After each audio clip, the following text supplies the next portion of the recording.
잠깐의 제 이야기를 나누며 시작하려 합니다. 어, 지난 이제 7월이죠. 청년 제자 훈련이 이제 수료를 하였습니다. 오늘은 또 왜 저랑 같이 훈련했던 친구들이 저렇게 쪼르르 앉아 있는지 이해할 수가 없습니다. 불편한 것이죠.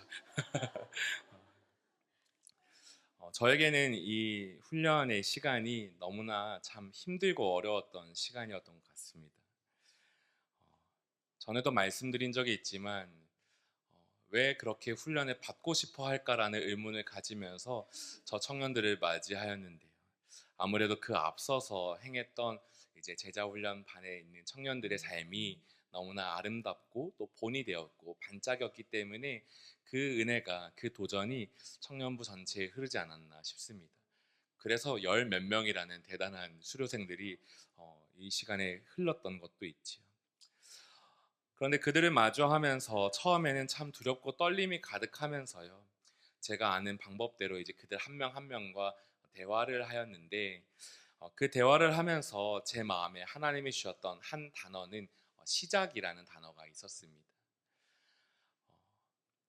각각의 이유로 내가 선택해서 내가 결심해서 이야기에 동참하는 것처럼 보이지만 그게 아니었으면 하는 마음인 것 같습니다. 하나님의 시작이었으면 좋겠고 하나님의 부르심이었으면 좋겠고 저도 또 같이 있는 훈련생들도 모두 다 그 하나님의 일하심의 그 시작 가운데에서 함께 나와서 하나님의 은혜를 바라보고 누릴 수 있기를 바랬던 제 마음인 것 같습니다. 그래서 막 열심히 설득했어요. 너가 기대하는 바가 무엇이냐? 너가 기대하고 원하는 바가 뭐냐? 이 훈련을 통해서 이후에 훈련이 끝났을 때 어떤 삶을 기대하냐? 열심히 듣고 또 그 삶을 기억하고 기도하였지만 그러면서도 그 가운데 나누었던 이야기는 우리가 소망하고 바라는 것은 다 각각 이만큼씩 있을 수 있지만 그러나 우리가 대학 생활을 하면서 다 팀플들을 해보지 않았냐? 함께하면 어떻게 되냐? 좋은 것이 잘 만들어지냐? 그렇지 않다. 잘해도 밑져야 본전같이 우리 안에는 이 정도가 될 때가 많은데 하나님의 시작이라는 것은 우리가 원하는 이 정도가 아니라 이거보다 훨씬 더 큰 은혜를 줄 것이고 우리는 계속해서 여기만 바라보고 있지만 하나님은 여기를 바라보면서 우리를 이 자리로 부르셨을 수 있으니 이 자리 안에 있는 그 하나님의 부르심을 함께 바라보자라는 제 마음이었습니다. 그리고 그 마음을 이제 훈련을 시작하면서도 도전하며 또 찬양하며 같이 시간을 보내었지요. 그렇게 시작을 하고 난 다음에 펼쳐지는 우리의 삶은 기대와 설렘 속에서 또 긴장 속에서 함께 하다가 금방 이제 영적 전쟁으로 바뀌기 시작하였는데요. 그런 훈련 가운데 또 제게 주셨던 단어는 씨름이었다. 씨름이라는 단어였습니다. 이 자리가 어떠한 자리인가라는 것이죠. 하나님의 시작, 은혜, 기대와 변화, 소망 등 긍정적인 표현들이 참 많지만 그러나 그것을 우리가 얻어가기 위해서 우리가 할 것은 그냥 그 자리에 합류하는 것만으로도 괜찮지만 또 우리 안에는 분명히 영적인 씨름들이 함께 한다라는 사실이 너무나 많이 떠올랐습니다. 그냥 우리가 훈련에 참여한 것으로 끝난 것이 아니라 참여하면서부터 시작되는 우리의 삶의 다양한 이상한 변화들, 또 찾아오는 여러 일상들, 그냥 스쳐 지나갔지만 영적으로 깨어서 보려고 할 때에 찾아오는 그 많은 민감함들, 그것들이 다 시름으로 다가오는 것이죠. 그런데 그때 우리의 모습은 어떻습니까? 한 달 정도 지나면 그 기대는 금방 사라지게 되거든요. 한 달 정도의 시간이 지나면 그 기대는 내가 원했던 것과 다른 것이 너무나 많기 때문에 그곳에서 막 깨어지는 게 많은 거죠. 근데 그 자리에서 우리가 할 것은 무엇이었냐? 바로 씨름이어서 참 많이 나누고 도전했던 것 같습니다. 여러의 언어로 여러 가지의 삶의 모습으로 각각의 친구들을 만나면서 같이 씨름하자라고 그 씨름하자라고 나누었던 것이죠. 그러다 보면 제 삶도 그 씨름의 연장이었던 것 같습니다. 사실은 저도 청년들과 함께 하나님 앞에서 훈련받는 시간이었던 것이죠. 어떤 훈련입니까? 하나님 앞에서 똑같이 하나님 앞에서 제자 훈련을 받는 것이었습니다. 제가 가진 지식으로, 제가 가진 신앙으로 그들을 다루고 인도해 가면서 어느 적절한 자리로 이끄는 것이 아니라 그들의 펼쳐지는 그 삶의 이야기 하나하나, 그들의 묵상하는 모습 하나하나, 그들이 예배하는 이야기 하나하나, 그들의 기도의 제목 하나하나를 듣고 또 들으면서 매일마다 고민하고 또 하나님 앞에 묻는 것이죠. 매주마다 그들을 만나게 되는 그 목요일 자리마다 나아갈 때마다 바쁜 일상이 있지만 잠깐 내려놓고 하나님 앞에 물었던 때가 참 많은 것 같습니다. 하나님, 오늘 마주하는 이 청년들의 삶에는 무엇이 필요하죠? 하나님께서 이 청년들에게는 뭘 말씀하고 계실까요? 제 눈은 너무나 캄캄해서 아무것도 보지 못하는데 하나님, 저는 너무 어렵고 두렵습니다. 차라리 주은석 담임 목사님이 이 자리에 계시다면 좀 더 제 마음에는 위로와 안식이 있지 않을까 싶지만, 그냥 제게 펼쳐진 건 네가 해야 한다라는 하나님의 말씀처럼 그 자리에 제가 그냥 서 있고 함께 웃고 웃으면서 있는 그 청년들이 있는 것이죠. 그렇게 17주, 16주 동안 진행되면서 우여곡절도, 또 엉성함도, 또 그리고 잘 나아감도 다양하게 있지 않았나 돌아봅니다. 그런데 그렇게 많은 시간들이 이제 지나고 이제 수료를 하였으니까요.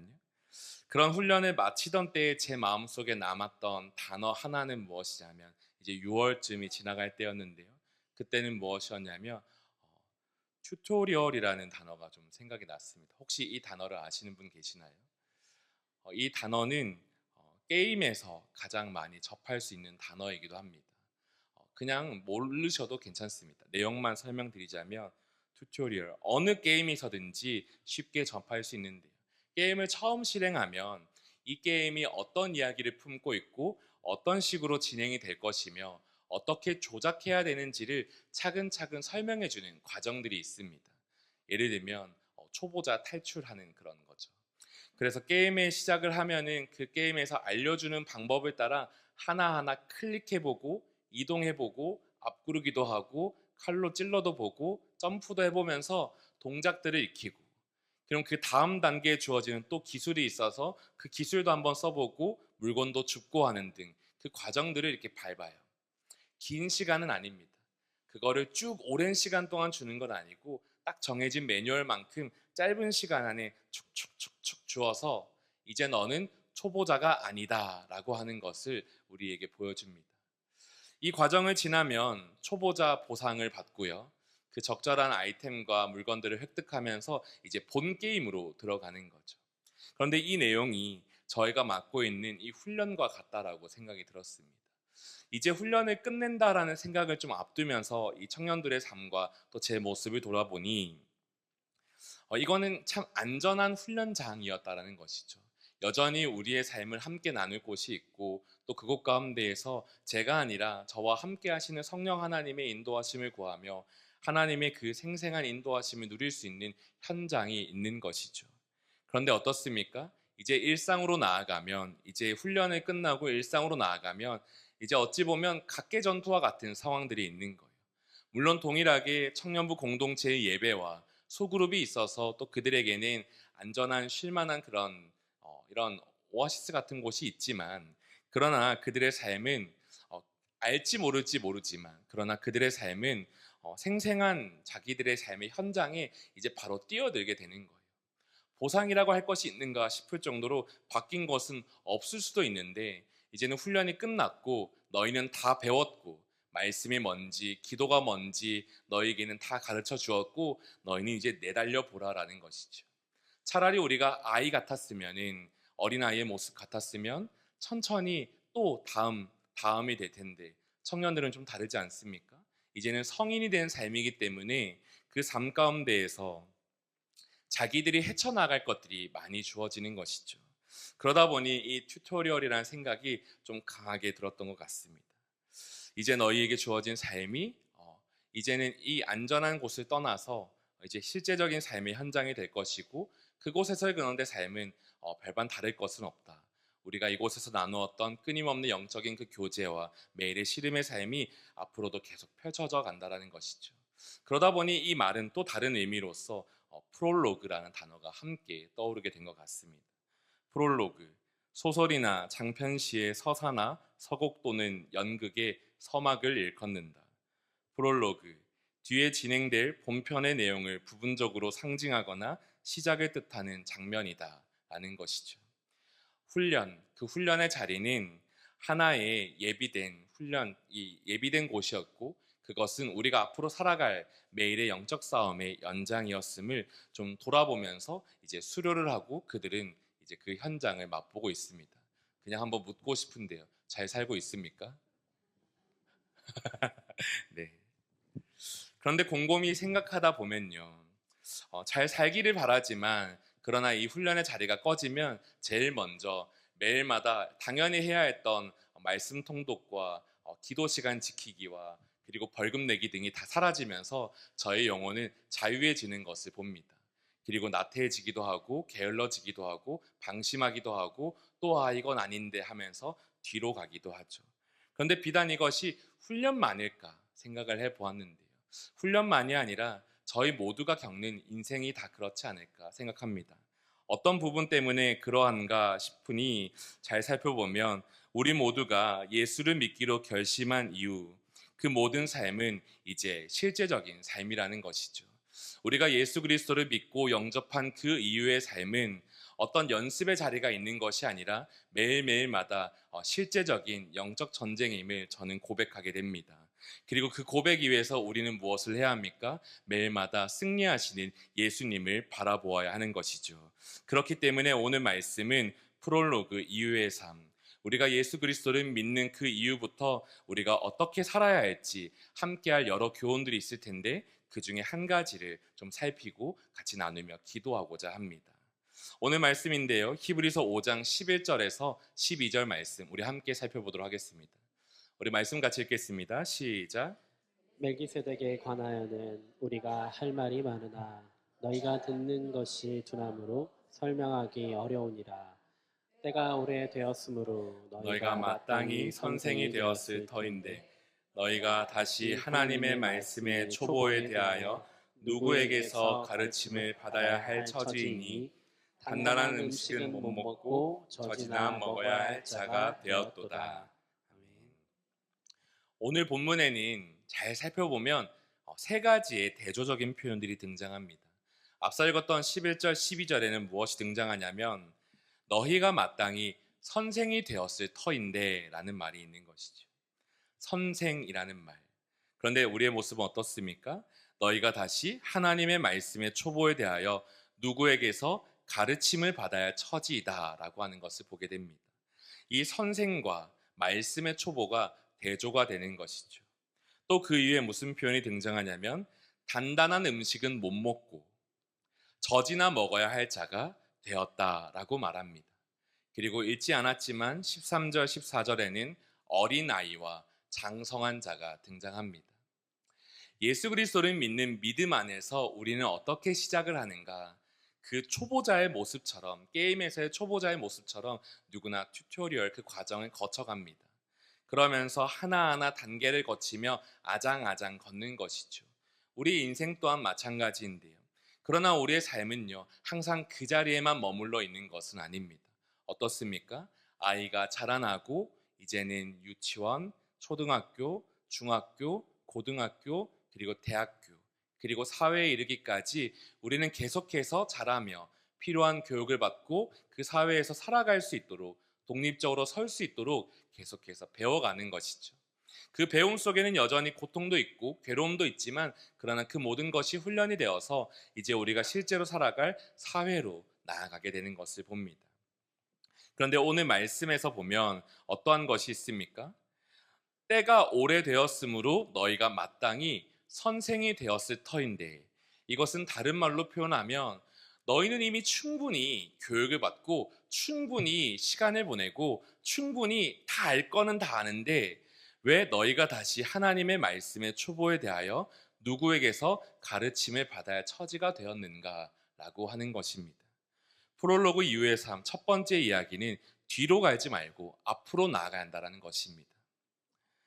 왜 이런 말들이 펼쳐지는 것일까요? 그냥 우리의 삶에도 돌아보면요.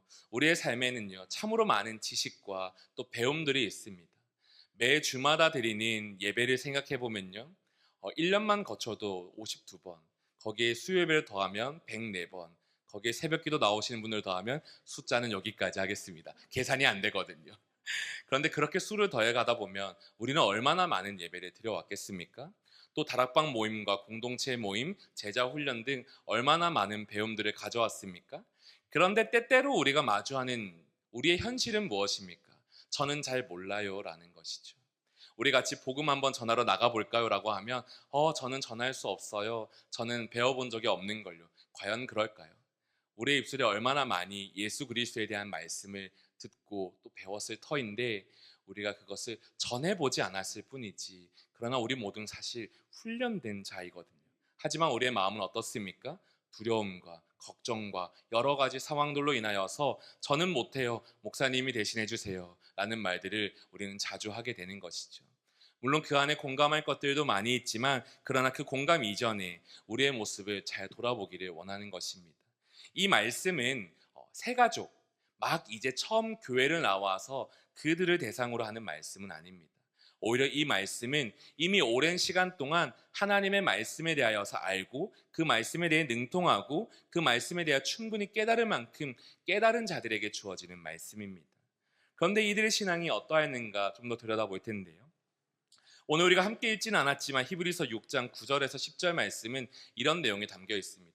우리 이 내용들도 함께 살펴볼 텐데요. 함께 읽어보겠습니다. 시작.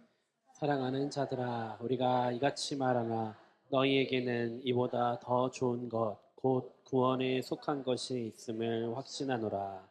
하나님은 불의하지 아니하사 너희 행위와 그의 이름을 위하여 나타낸 사랑으로 이미 성도를 섬긴 것과 이제도 섬기고 있는 것을 잊어버리지 아니하시느니라. 그렇습니다. 말씀에 등장하는 이 편지를 받는 실제적인 독자들은 누구냐면 그 당시에 있는 그리스도인들일 텐데요. 유대 그리스도인들을 의미합니다. 근데 이들의 삶이 어떠합니까? 구원에 속한 것이 있음을 확신할 만큼 이미 구원 안에 속해 있고 또 더 나아가서 무엇입니까? 너희 행위와 그의 이름을 위하여 나타낸 사랑으로 이미 성도를 섬긴 것과 이제도 섬기고 있는 것을 하나님이 잊어버리지 않는다라는 말인 거죠. 정리하면 무엇입니까? 내 안에 구원의 확신도 있고 또 그 구원받은 자의 삶 또한 있어서 내 이웃과 또 믿지 않는 자들을 향한 섬김이 계속되어지고 있는 것입니다. 이것은 믿음의 초보가 할 수 없는 행동입니다. 이미 오랜 시간을 가지면서 그들이 아는 것을 따라 하나님을 사랑하고 이웃을 사랑하며 그들의 삶에는 이 모습이 있었던 거예요. 그런데 그들을 향해서 오늘 말씀은 무엇을 말합니까? 그런 너희가 선생이 되어야 하는 것이 맞는데 왜 말씀의 초보가 되고 있냐라고 묻는 것입니다. 사실 히브리서의 배경에는 이런 내용들이 있는데요. 그 당시에는 크게 두 가지의 어려움이 있었습니다. 어떤 어려움이냐면 하나는 외부적인 어려움, 하나는 내부적인 어려움이었습니다. 외부적인 어려움은 그들이 그리스도를 믿는 믿음 때문에 받는 박해, 즉 핍박이 있었던 것이고요. 또 내부적인 어려움은 무엇이냐면 여전히 그리스도를 믿지 않는 많은 지인들이, 많은 이웃들이 그들을 계속해서 회유하는 것이죠. 여러분도 한번 상상해 보십시오. 여러분의 삶 속에서 갑자기 어떠한 상황이 찾아와서 내 삶에 문제가 생겼을 때 그 모습을 상상해 보는 것입니다. 또 내 옆에서 내 가족이, 내 친구가 내게 찾아와서 말하는 것입니다. 뭐하러 예수 그리스도를 믿냐? 뭐하러 예수님을 믿냐? 뭐하러 교회를 가냐? 우리 삶에 이런 말들이 참 많지 않습니까? 그 말들이 내 옆에 들려오는 거예요. 하지만 우리의 선택은 괜찮아, 하나님 앞에 나아가야지, 그런 고백들이 터인데요. 그런데 그 당시의 실제적인 모습은 어떠했냐면 이러한 핍박과 유혹 속에서 어떠한 일이 있었냐면 예수님을 포기하고 예수님을 다시 멀리하고 다시 과거의 삶으로 돌아가는 일들이 있었던 것이죠. 다시 설명하면 그들은 유대 그리스도인이라고 하여서요. 그들이 믿고 있던 이미 구약의 전통과 확신들이 가득 찼던 사람입니다. 그런데 그들에게 하나님의 복음이 증거되고 그 복음은 곧 무엇입니까? 예수 그리스도가 누구인지를 증거되고 그 예수님을 듣고서 그들이 믿음으로 영접하여서 하나님 앞에 나온 거예요. 그런데 그들의 삶 가운데 주어지는 것은 그 예수님을 믿는 믿음 때문에 내가 예수를 믿겠다는 그 선택 때문에 그리고 그 선택으로 인해서 내 삶이 변화되어지고 지켜가야 하는 그 많은 결정들 때문에 그들이 박해를 받고 유혹을 받는 거죠. 어려움을 계속해서 겪는 것입니다. 그 박해가 보통 박해가 아니고 그 유혹도 보통 유혹이 아니었던 것입니다. 그렇기 때문에 그들 안에서 끊임없이 우리의 삶을 잡고 흔드는 거예요. 그래서 그들의 선택은 무엇입니까? 그 중에 몇몇 사람들이 그냥 돌아갈까? 라는 선택을 하는 것이죠. 굳이 내가 이렇게까지 할 필요가 있을까? 내가 알고 있는 그냥 이 하나님의 말씀, 이 율법 이거 잘 지키며 하나님의 약속 기다리며 그냥 내 신앙 지키며 살아가면 되는 거 아닐까라고 후퇴하는 일들이 생기는 것입니다. 하나님의 관심은 어디에 있겠습니까? 히브리서 6장 11절 12절의 말씀인데요. 우리 이 말씀도 함께 읽어보기를 원합니다. 함께 읽겠습니다. 시작. 우리가 간절히 원하는 것은 너희 각 사람이 동일한 부지런함을 나타내어 끝까지 소망의 풍성함에 이르러 게으르지 아니하고 믿음과 오래 참음으로 말미암아 약속들을 기업으로 받는 자들을 본받는 자 되게 하려는 것이니라. 그렇습니다. 그런 그들의 현실을 보고 있던 먼저 믿는 자들이 지금 무엇을 하냐면 우리가 간절히 원하는 것은 너희 각 사람이 동일한 부지런함을 나타내어서 끝까지 그 소망의 풍성함에 나아가기를 원한다라는 것이죠. 그런데 이것이 비단 사람의 마음뿐이겠습니까? 이 안에 하나님의 마음이 담겨 있는 것이죠. 하나님께서는 그들이 어떤 핍박을 받고 있는지를 알지만 어떤 어려움에 처할 것인지를 알지만 그 삶이 매일마다 서로 다른 모습으로 너희에게 찾아와서 너희를 힘들게 할 줄을 알지만 그러나 너희들이 그 자리를 떠나지 않기를 원한다라는 것을 하나님은 말씀하시는 것입니다. 오늘 말씀의 소제목은요, 변절을 경계하다인데요. 우리는 한번 마음을 돌이켜서 돌아갈 수 있지 생각하지만 그러나 우리의 생명 대신 예수 그리스도를 버리는 일은 우리로 하여금 죽음으로 향하게 하는 것을 우리가 잊지 않기를 소망합니다. 그리고 그 가운데 우리가 할 것은 뒤로 가지 아니하고 앞으로 가는 신앙 되기를 소망합니다. 훈련을 받았다. 여러분 우리의 그 삶이 얼마나 그것이 갈 수 있겠습니까? 훈련을 마쳤다. 그게 우리를 얼마나 지켜줄 수 있겠습니까? 그거는 그냥 그 순간일 뿐인 것입니다. 우리의 삶 가운데의 매일의 훈련은 그 순간순간마다 하나님이 주시는 은혜일 뿐이고 우리에게 얻어야 할 것은 그 이후로 나아가는 우리의 힘이 필요한 것입니다. 저는 우리의 삶이 프롤로그 이후의 삶이 뒤로 가지 아니하고 앞을 향해 나아가는 믿음의 삶이 되기를 소망합니다. 그렇다면 그런 삶을 살기 위해서 우리가 할 수 있는 것은 무엇일까요? 우리가 할 수 있는 것은 이제 그 뒤에 있는 말씀인데요. 히브리서 6장 1절에서 3절 말씀을 우리가 좀 함께 읽기를 소망합니다.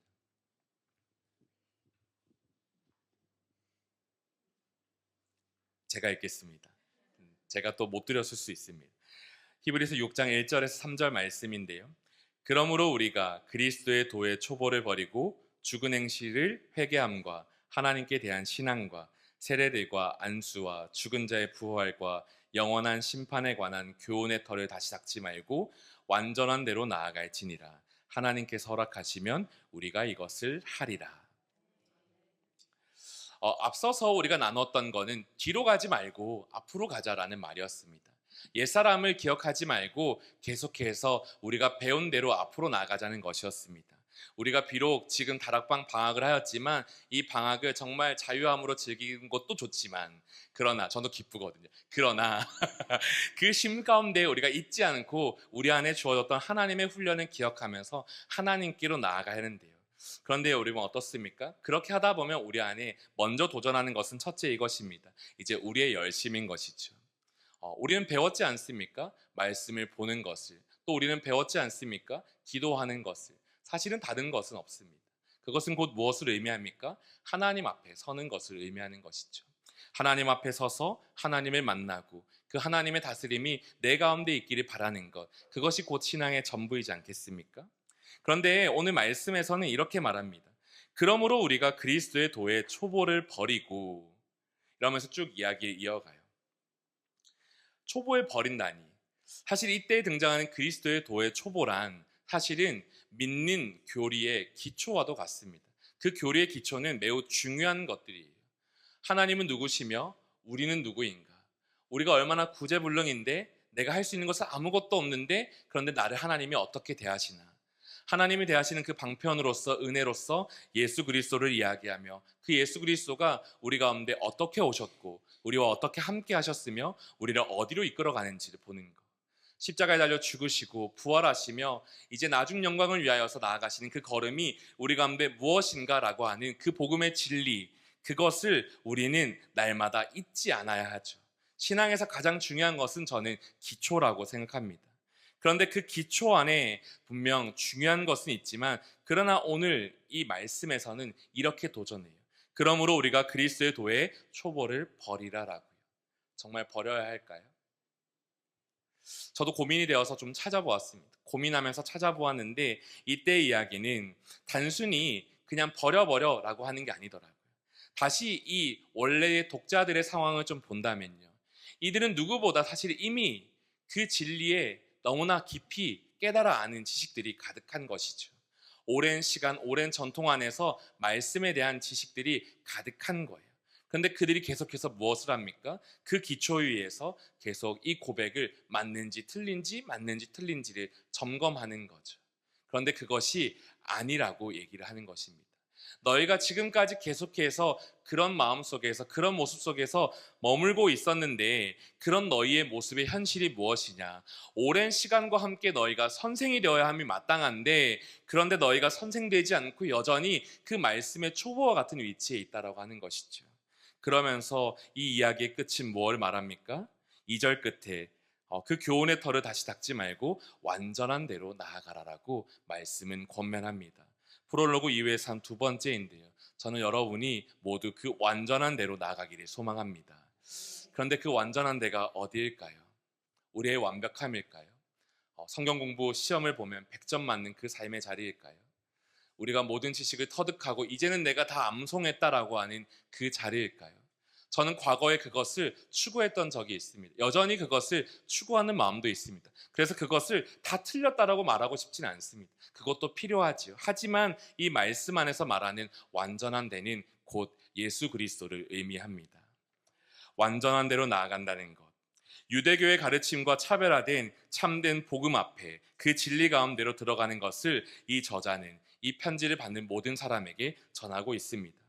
이는 유대주의자들과 이교도들로부터 핍박을 동반하며 그 영적인 성숙을 추구하는 일 가운데 고난과 핍박을 각오하게 하지만 그럼에도 불구하고 그 완전한 대로 나아갈 것을 이 저자는 하나님께서는 권면하고 계십니다. 우리는 뒤로 가지 않고 앞으로 나갈 것이 필요한데요. 그 앞으로 나아감에 있어서 우리의 행위와 열심, 우리의 결단들은 분명히 필요합니다. 우리의 몸을 쳐서 우리가 깨어서 말씀 앞에 서고자 하고 그 말씀 앞에 서서 기도하고자 하는 애씀들이 분명 필요합니다. 그런데 그 기도와 그 애씀과 그 모든 노력은 여전히 우리가 구제불능이라는 사실을 가르쳐 줄 뿐일 것입니다. 그러면 우리가 바라볼 것은 무엇입니까? 우리에게 찾아온 참된 복음의 진리, 그 예수 그리스도 이름 앞에 우리가 설 때에만 우리가 영원한 그곳으로, 완전한 곳으로 나아갈 수 있는 것이죠. 히브리서의 기자는 히브리서 이 책은 사실 좀 어려운 책일 수 있습니다. 그런데 이 책에서 이야기하는 것은 단 한 가지입니다. 그것을 말씀 구절로 좀 표현하고자 하는데요. 히브리서 3장 1절의 말씀 저희가 한번 소리내어서 같이 읽어보기를 소망합니다. 같이 읽어보겠습니다. 시작. 그러므로 함께 하늘의 부르심을 받은 거룩한 형제들아, 우리가 믿는 도리의 사도이시며 대제사장이신 예수를 깊이 생각하라. 그렇습니다. 히브리서의 내용을 쭉 보면 예수님에 대한 끝없이 탁월함과 우월함에 대한 이야기밖에 없습니다. 그리고 그 예수 그리스도가 우리가 믿을 만한 분이고 그 예수 그리스도가 하나님이 우리에게 보내주신 구원자이고 그 예수 그리스도가 우리의 영원한 목자이심을 증거하게 합니다. 그러면서 그 끝에도 히브리서 12장 1절에서 2절 말씀인데요. 거기에도 이런 말씀이 있습니다. 이건 제가 읽겠습니다. 이러므로 우리에게 구름같이 허다한 증인들이 있으니 모든 무거운 것과 얼매이기 쉬운 죄를 벗어버리고 인내로서 우리 앞에 당한 경주를 하며 믿음의 주요 또 온전하게 하시는 이인 예수를 바라보자. 그는 그 앞에 있는 기쁨을 위하여 십자가를 참으사 부끄러움을 개의치 아니하시더니 하나님 보좌 우편에 앉으셨느니라. 우리가 바라볼 것은 무엇이냐면 믿음의 주요 또 온전하게 하시는 이인 예수를 바라보는 것, 그것밖에 없습니다. 많은 성도분들이 또 많은 교회가 때로는 이 예수 그리스도를 얘기하지만 그러나 그 예수 그리스도를 말함과 함께 때로는 우리의 열심을 말할 때가 많습니다. 틀린 것이 아니지만 그러나 우리의 연약함은 그 열심을 붙잡고 다시 과거로 그리고 율법의 행위로 나아가게 합니다. 그러나 하나님의 시작은 우리의 행위로서 시작한 것이 아니요 우리를 구원하시고 우리를 택하신 그 그리스도 예수의 이름 안에 우리의 모든 것이 있음을 성경은 말합니다. 오늘도 우리가 구할 것은 그 예수 그리스도를 바라보는 것으로, 그래서 그 예수님을 따라가는 것으로, 그리고 그 예수님을 의지하는 것으로 인하여서 완전한 대로 나아가는 은혜의 길을 소망합니다. 말씀을 마치고자 하는데요. 오늘 말씀 이제 방학 기간을 두고 같이 나누고 싶었던 이야기입니다. 우리의 삶은 어떻습니까? 예수를 믿고 난 다음 매일매일이 훈련의 삶이고, 그것은 신앙에 오래된 자나 조금 된 자나 상관없이 모두가 그 훈련 가운데 함께하고 있습니다. 그런 가운데 우리는 방학이라는 특별한 시간을 맞이하여서 우리는 잠깐 멈추어 서서 가고 있는데요. 그런데 이 멈춤은 다른 것을 우리에게 의미하고 싶어 하지는 않습니다. 너희 영혼이 푹 쉬어도 괜찮다라고 말하는 것이 아니라 너희 영혼이 뒤로 가도 괜찮아, 어차피 다시 앞으로 올 것이니까, 그것을 말하는 것이 아니라 너희 영혼은 여전히 앞으로만 향해 가야 하는데 그 가운데에서 너희가 어떻게 지나왔는지를 돌아보고 다시 온전히 앞으로 나갈 것을 도전하는 때입니다. 저는 이 도전이 오늘 저희 모두에게 있기를 소망합니다. 그리하여서 우리의 삶이 오늘도 한 걸음 한 걸음 예수님을 닮고 한 걸음 한 걸음 그 예수님을 따라가서 하나님께 영광 올려드리고 우리의 믿음이 더 장성한 자가 되기를 이 시간 소망합니다.